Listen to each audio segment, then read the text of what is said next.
All right, everybody, welcome to week 5. I'm going to break down week 1 of the NFL. I'm going to give you my 4 best bets of this week. I play on Bet365, so all the odds that I take are from the Bet365 website on the morning that I shot this. Right now, my number 1 best bet of the week, Philadelphia, minus 9.5 over Washington. The Eagles have won 4 straight matchups over Washington. Sorry, I don't want to use that name. I'm really against it. Bad habits. Hard to kill. Anyways, the Eagles have won 4 straight over Washington, all 4 of those by double digits. I like the Eagles to roll in this game. Trent Williams, the stud left tackle, is a holdout for Washington. That's a big blow to them. Should leave the D-line for the Eagles to make them look better than what they're anticipated to be this year by getting up that left side, getting through them holes on the O-line of Washington, getting to their quarterbacks,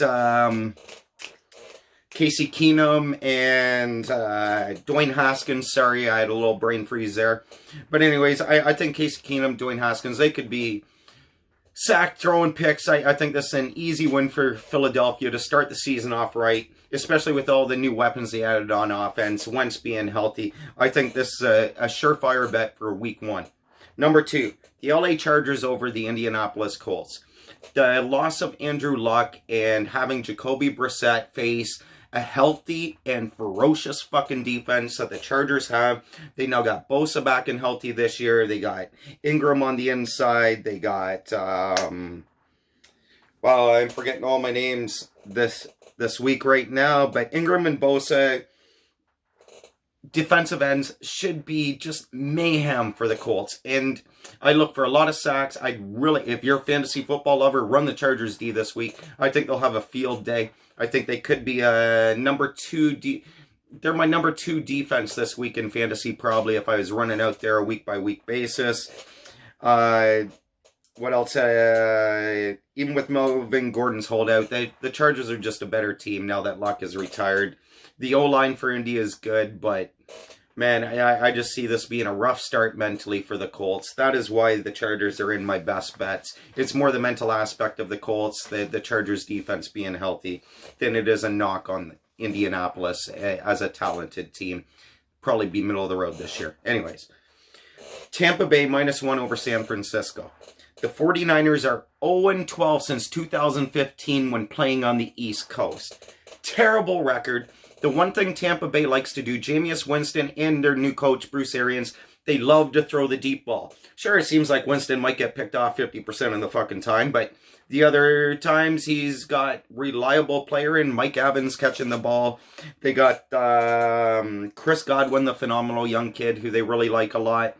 And 49ers, if there's one weakness on their defense, well, quite a few weaknesses on the 49ers, but their biggest weakness on defense, in my opinion, is their secondary, especially at cornerback. And I think the Bucs wide receivers should get enough spacing that even with Winston's inaccuracy throwing the ball, he should be able to find them open enough where even they can't miss it, and even the defenders won't have a chance on it. Tampa should be able to rack up a lot of points all season long with this offense. I don't know how well they'll stop anybody or how many turnovers that Winston will create, but they should be good for putting up points, and I like them to roll over San Fran on the East Coast this week, week 1. My best bet of the week, I think this a surefire bet. I'll be putting a lot of money on this game. I'll be parlaying them on almost every one of my parlay tickets. I just don't do every ticket because I don't like putting the same team on every single ticket, regardless of how good I feel about them or not. That's just my own little way. Same with, I don't bet more than 10% of my bankroll on any single bet. So if I have $100 in my bank account, that means the maximum I'll bet on any one game or parlay is $10. That's just the way I keep it. That's the way I do it.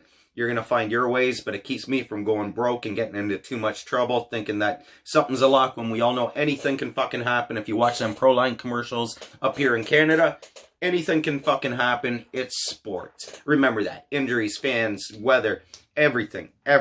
But Baltimore, if you have paid attention to any of the NFL offseason news this year, you know that the Dolphins are getting rid of everybody, and they're doing it by aggravating the fellow players, their other teammates in the locker room who don't want to see these players go.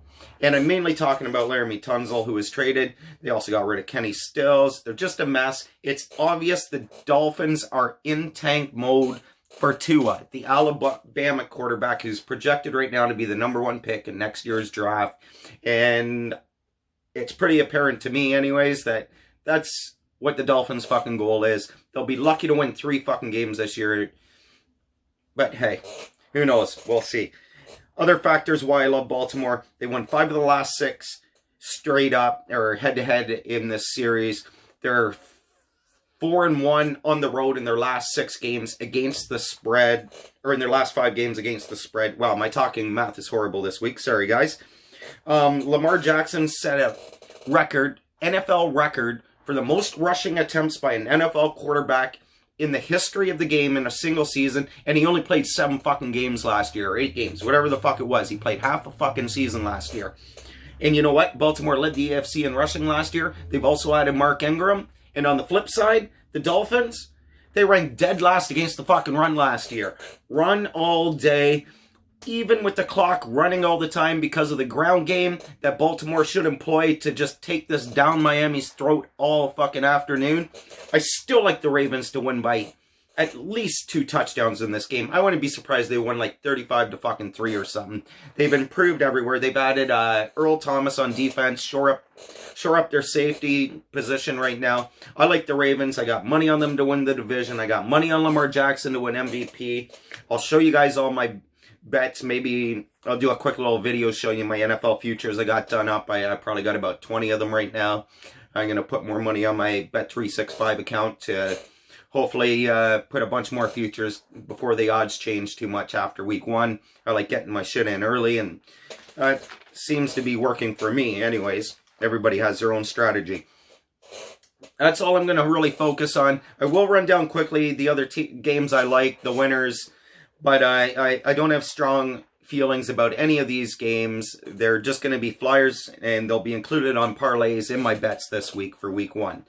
Green Bay +3 against the spread and straight up.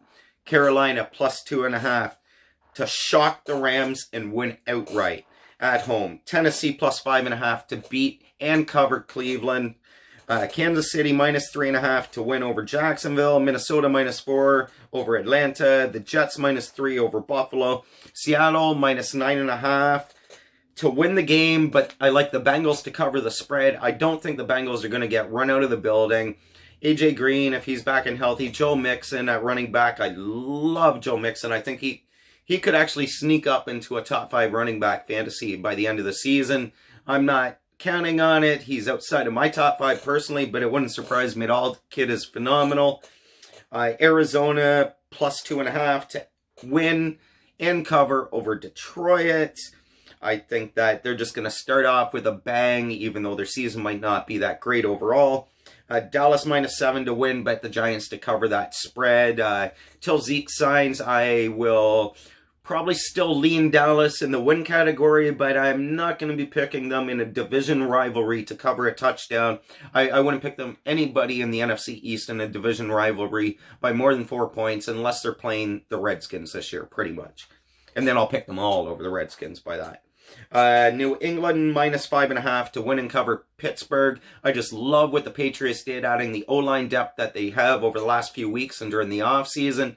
Big way to win in the NFL, in my opinion, is your offensive line, defensive line. If those 2 things are rolling, your team has a good shot to win a Super Bowl or a conference title, championship, whatever. To close it out, Houston +7. I like them to pull off a big upset and outright win over New Orleans, who I love this year. But I just think Houston's going to come out and do something. Deshaun Watson, one of my favorite players to watch in the game, him and DeAndre Hopkins. So we'll see what they do. Fuller's back, Kuti. They got a bunch of weapons in Houston. Running back might be an issue, but I like Houston to pull off the upset. Denver +1. I like them to win and cover in Oakland. Oakland seems unproven and more about hard knocks than they are about playing football right now to me. So take it for what it is. That's just my picks, my opinions. You guys like them, use them. Don't like them, don't use them. Want to cuss me out, whatever.